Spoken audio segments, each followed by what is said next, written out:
请为我们揭晓。青联有线电视股份有限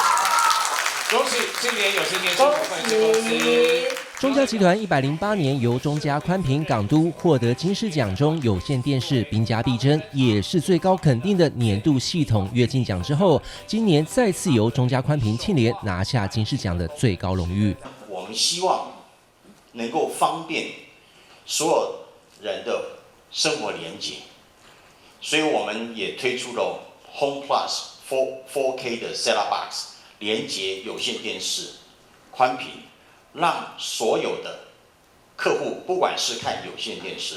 看 OTT、看所有的东西，都能够享受到最先进的科技。今年共计有52家有线电视业者报名参赛，是历年来最多的一次，可见竞争之激烈。中嘉不但夺下了年度系统跃进奖的桂冠，也在创新服务奖获得评审们的一致肯定。创新服务奖得奖的，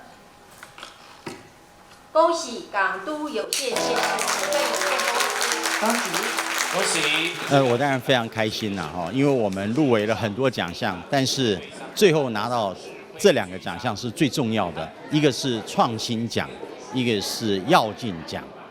那创新奖就是说，我们虽然这个产业已经有那么多年了，但是我们要时时想到怎么样创新，尤其是现在的数位时代，创新是一个非常非常重要的因素，也是一个我们持续要努力的方向。公用频道金银奖入围的有基隆有线电视、嘉禾有线电视、社区服务奖、北建有线电视、新视播有线电视。第22届金狮奖一共包含15个奖项，由评审选出的68件入围作品中，中嘉集团就获得多达15项的提名，占了将近1/4，证明中嘉在全方位的付出努力都得到了评审的认同。地方文史类节目《100种不老生活》也在众多的优质参赛者中脱颖而出。所以100种不老生活这个节目，我们邀请高雄各领域的长辈们来说自己的故事，然后带着镜头重返他们当年的生活场域去做记录。